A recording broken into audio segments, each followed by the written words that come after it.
സാധാരണ ന്യൂ ഇയറിൻ്റെ ചില മെസ്സേജസുകളൊക്കെ കാണാം കേട്ടോ. ഞാൻ കഴിഞ്ഞ ഈ ഒരു വർഷം, അതായത് 2024 ഒരുപാട് വിഷമങ്ങൾ സഹിച്ചു. ഞാൻ തയ്യാറാണ് അടുത്ത വർഷത്തേക്കും സഹിക്കാൻ വേണ്ടിയിട്ട് 2025 ഞാൻ വെയിറ്റ് ചെയ്യുന്നു എന്നൊക്കെ പറഞ്ഞിട്ടൊക്കെ ഭയങ്കര നെഗറ്റീവായിട്ടുള്ള ചിന്താഗതിയാണ് ശരിക്കും അത്തരം മെസ്സേജസ് എന്ന് ഞാൻ പറയുന്നത്. കാരണം ഓരോ വർഷത്തിലും നമുക്ക് ഒരുപാട് നെഗറ്റീവ്സ് ഉണ്ടായിട്ടുണ്ടാവും, ഒരുപാട് പോസിറ്റീവ്സ് ഉണ്ടായിട്ടുണ്ടാവും. നമ്മൾ ആ പോസിറ്റീവിലേക്കാണ് നമ്മൾ ഫോക്കസ് ചെയ്യുന്നതെന്നുണ്ടെങ്കിൽ നമ്മുടെ മൈൻഡിൽ ഇനിയും എനിക്ക് നെക്സ്റ്റ് ഇയറും ഒരുപാട് പോസിറ്റീവായിട്ടുള്ള കാര്യങ്ങൾ വരും എന്നുള്ളൊരു പ്രതീക്ഷയായിരിക്കും.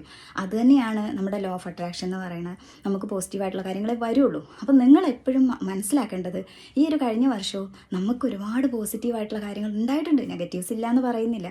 അപ്പോൾ നമ്മൾ ജസ്റ്റ് ഒന്ന് ഇങ്ങനെ ഇമാജിൻ ചെയ്യാം. നമ്മൾ കടപ്പുറത്തൊക്കെ പോകുമ്പോൾ ചെറിയ ചിപ്പികൾ പെറുക്കാറില്ലേ? അപ്പോൾ ചിപ്പികൾ പെറുക്കുന്ന സമയത്ത് നമ്മൾ നോക്കുന്നത് മുഴുവനും ചിപ്പികളെ മാത്രമായിരിക്കും. ഒരുപാട് വേസ്റ്റും മറ്റു കാര്യങ്ങളും അവിടെ ഉണ്ടാവും, പക്ഷേ നമ്മൾ നോക്കുന്നത് എപ്പോഴും ചിപ്പികളെ മാത്രമായിരിക്കും. അപ്പോൾ നമ്മൾ എന്താണോ ഫോക്കസ് ചെയ്യുന്നത് അതിനെയാണ്